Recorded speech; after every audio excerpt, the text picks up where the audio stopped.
The Hitchhiker's Guide to the Galaxy has this to say about the planet of Golgafrincham. It is a planet with an ancient and mysterious history, rich in legend, red, and occasionally green with the blood of those who sought in times gone by to conquer her. A land of parched and barren landscapes, of sweet and sultry air, heady with the scent of the perfumed springs that trickle over its hot and dusty rocks and nourish the dark and musty lichens beneath.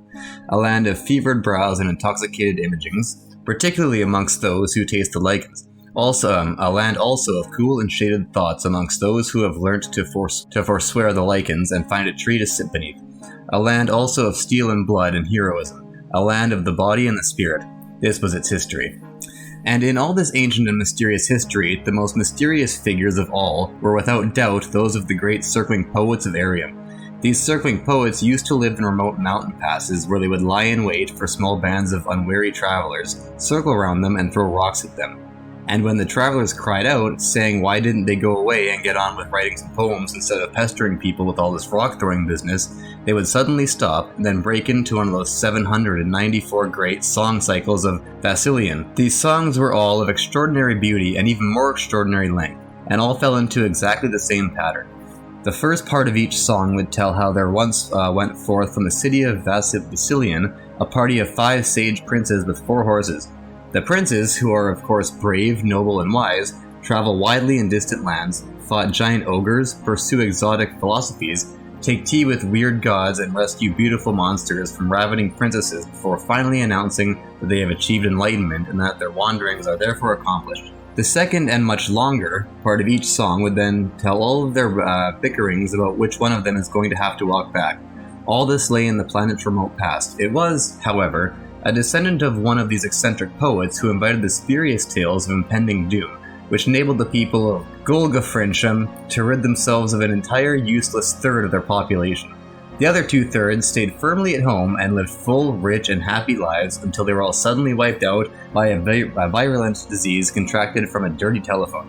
That night, the ship crash-landed onto an utterly insignificant little green-blue planet which circled a small, unregarded yellow sun in the uncharted backwaters of the unfashionable end of the western spiral arm of the galaxy. In the hours preceding the crash, Ford Prefect had fought furiously but in vain to unlock the controls of the ship from their preordained flight path.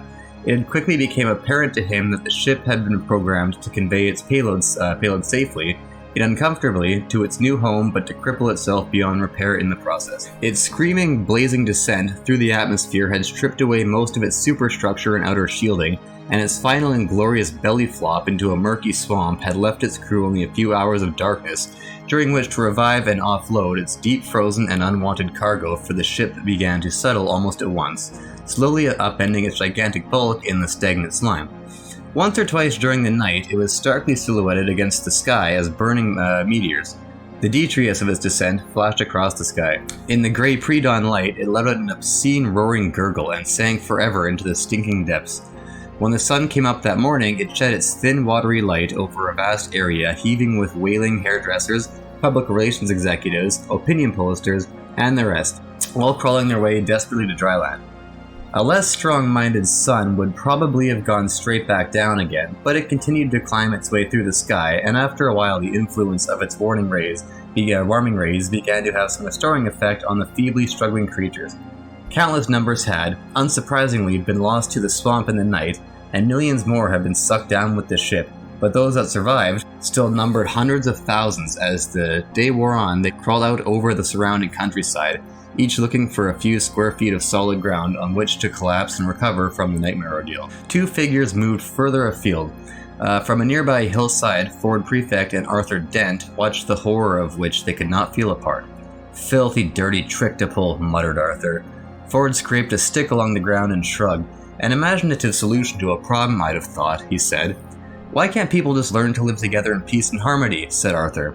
Ford gave a loud, very hollow laugh. 42, he said with a malicious grin. "Nope, doesn't work, never mind." Arthur looked at him as if he'd gone mad, and seeing nothing to indicate to the contrary, realized that it would be perfectly reasonable to assume that this had in fact happened. "What do you think will happen to them all?" he said after a while. "In an infinite universe, anything can happen," said Ford, "even survival. Strange, but true."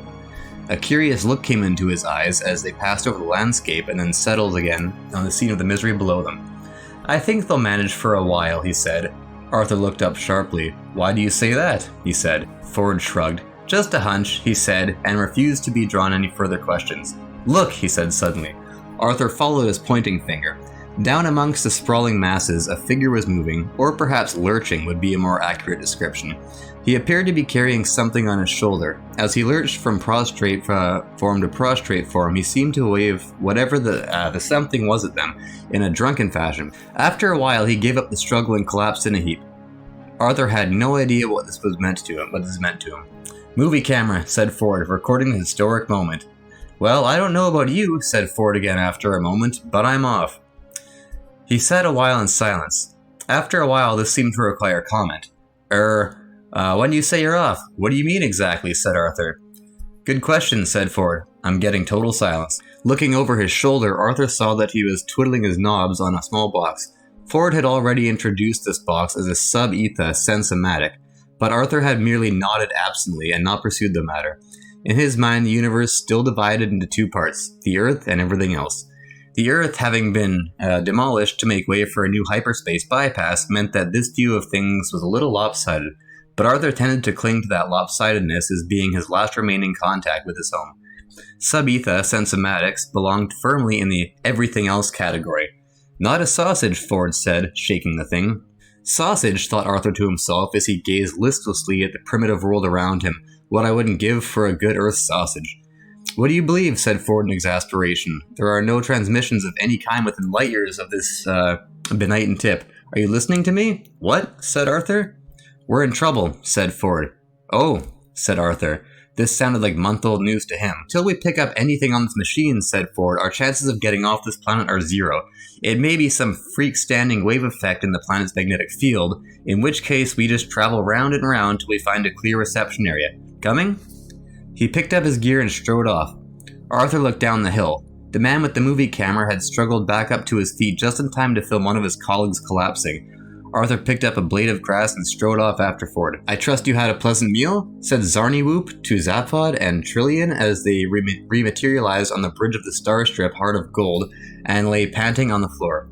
Zaphod opened some eyes and glowered at them. You! He spat. He staggered to his feet and stomped off to find a chair to stump into. He found one and slumped into it. I have programmed the computer with the improbability coordinates pertinent to our journey, said Zarniwoop. We will arrive there very shortly. Meanwhile, why don't you relax and prepare yourself for the meeting? Zaphod said nothing. He got up again and marched over to a small cabinet from which he pulled a bottle of old jank spirit. He took a long pull at it. And when this is all done, said Zaphod savagely, it's done, alright? I'm free to go and do what the hell I like and lie on beaches and stuff. It depends what transpires from the meeting, said Zarniwoop. Zaphod, who is this man? Said Trillian shakily, lobbing to her feet. What's he doing here? Why is he on our ship? He's a very stupid man, said Zaphod. Who wants to meet the man who rules the universe? Ah, said Trillian, taking the bottle from Zaphod and helping herself. A social climber. One of the major problems, for there are several, one of the many major problems with governing people is that of whom you get to do it. Or rather, who manages to get people to let them do it to them. To summarize, it is a well-known fact that those people who most want to rule people are ipso facto the least suited to do it.